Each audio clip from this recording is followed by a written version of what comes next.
Hi, today we are going to learn about the relations, anterior relations of the kidney.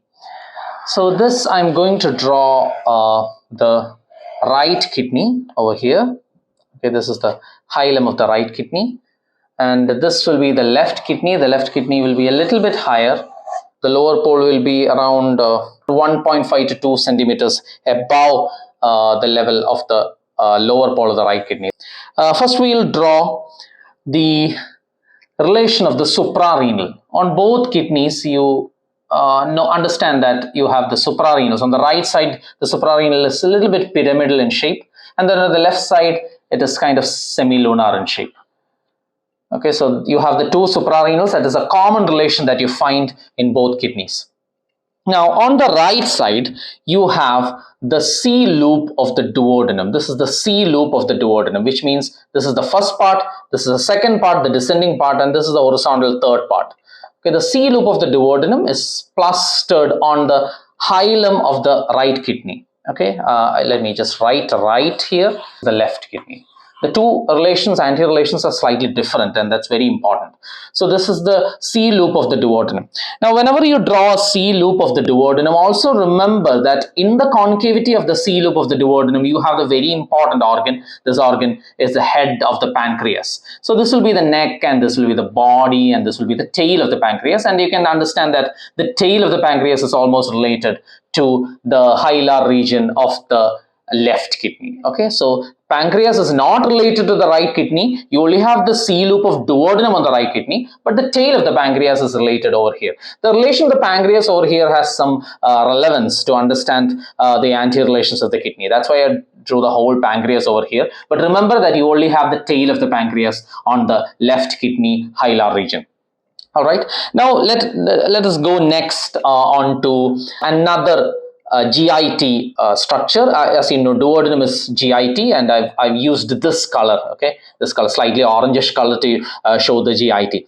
Now here you have the ascending colon, and this is the right kidney is always a region of the liver. Okay, so ascending colon comes over here, and that will be where you have the hepatic flexure. So this is the region of the hepatic flexure. So let me just show the colon over here. The ascending colon is not related, but the hepatic flexure is related to the lateral part of the inferior pole of the kidney.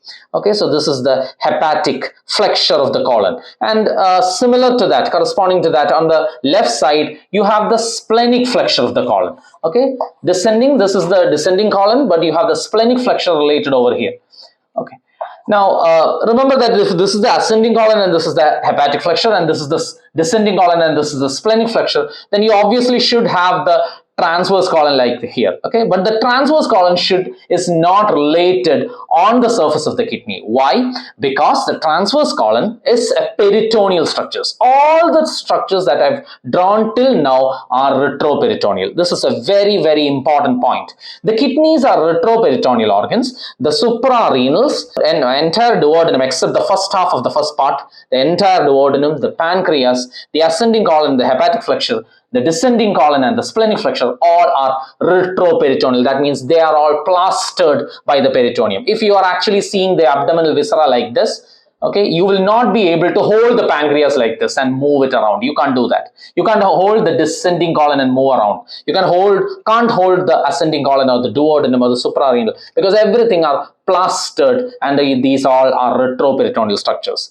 Now, I was talking about the transverse colon. The transverse colon will be lying like this. Okay, you can imagine that this is the ascending colon and the hepatic flexure plastered onto the board. This is the descending colon and the splenic flexure plastered onto the board, and you imagine that there is a cloth that is stitched on the board, and that cloth hangs down the transverse colon. The transverse colon, I can hold the transverse colon like this on that sheet. Okay, that sheet is sewn onto the board. Okay, you think like that. The sheet comes out of the board and the transverse colon is just hanging on it. So I can hold the transverse colon, which will be like this, and hold it on the transverse mesocolon, and I can move it around. I mean, I can move it upwards or downwards. This is a very, very important relation, and this sheet is called the transverse mesocolon. So I'm going to represent the transverse mesocolon by this dotted line. Okay, dotted pink. Actually, I have to draw two dotted lines to show the line of reflection, but for simplicity, I'm just drawing a single line like this, and imagine that from that line you have the transverse mesocolon like this, and from this ascending colon hepatic flexure you have the transverse colon hanging on that sheet. Okay, that transverse mesocolon, and then going on to the splenic flexure, then continuing as the descending colon. So these are retroperitoneal structures, but the transverse colon, that is crossing the second part of the duodenum, the head, the body up to the left kidney anterior surface, that much is the attachment of the transverse mesocolon. Okay, transverse mesocolon, as I mentioned in abdomen classes, transverse mesocolon divides the abdomen into supracolic region above. Okay, this is the supracolic region above and the infracolic region below. These two are very important peritoneal compartments in the abdomen.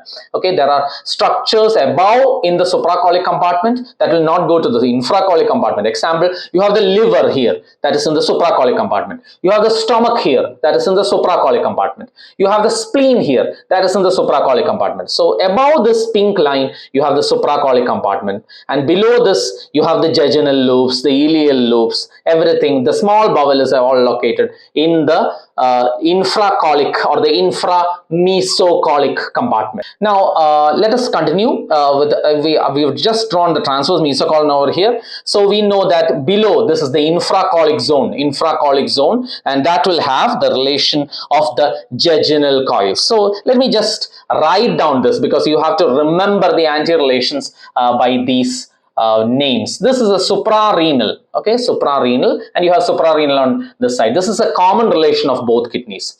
And this is the duodenum, okay, duodenum, and this is the ascending colon and the hepatic flexure. I'll write it as hepatic flexure of the colon. Okay, hepatic flexure of the colon, and here you have the splenic flexure of the colon.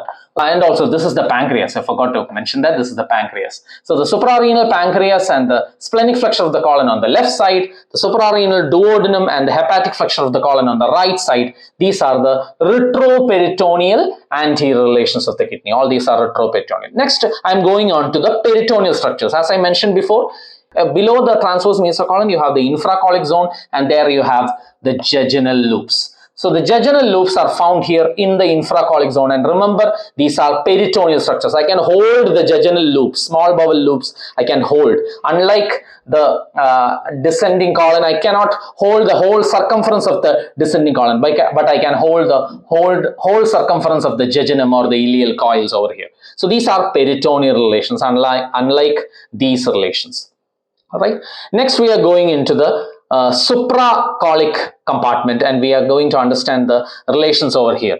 On the right side, you have the large liver. Liver is located here in the supracolic compartment. This is the transverse mesocolon. So this is the liver. Okay. In the supracolic compartment, you have the liver. If I lift the liver, if you are only seeing the liver when you open the abdomen, and if I lift the liver, and if I put my hand in that the pocket between the liver, I'm holding like the liver like this, and the kidney, then this is now, my left hand is now placed over here. This is the hepatorenal pouch of Morrison. This is one of the dependent areas of the greater sac of the peritoneum.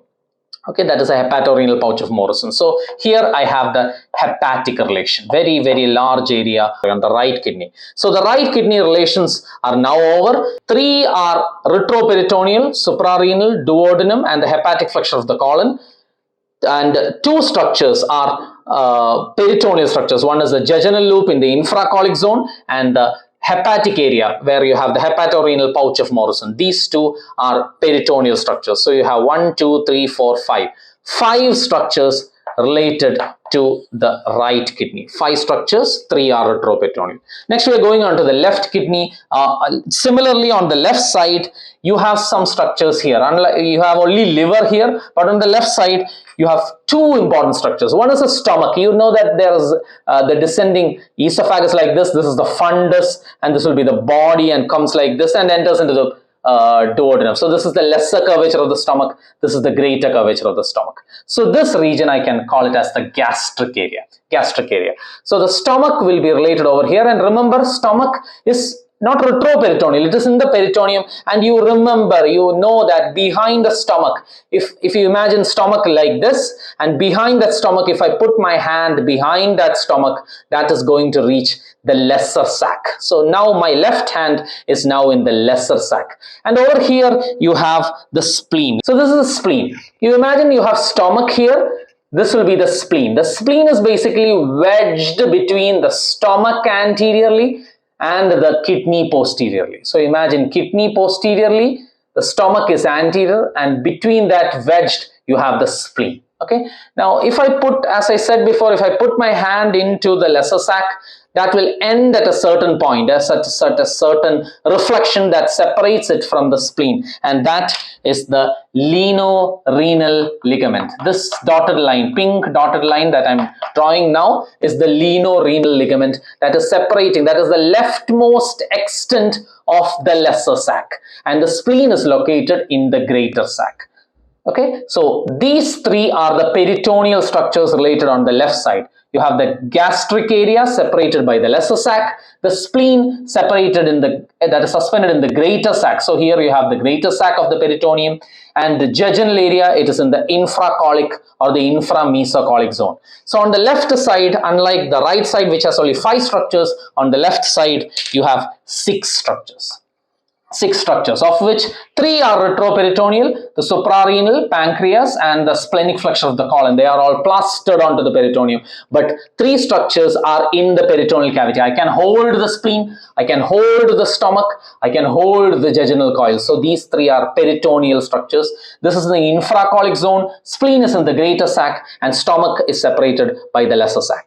So these are the anterior relations of the kidney. Don't just learn the organs that are present here, but also know whether it is in the retroperitoneum or it is in the peritoneum. If it is in the peritoneum, which peritoneal compartment is related there? These are infracolic. This is hepatorenal pouch of Morrison. Gastric area, you have the lesser sac. Splenic area, you have the greater sac.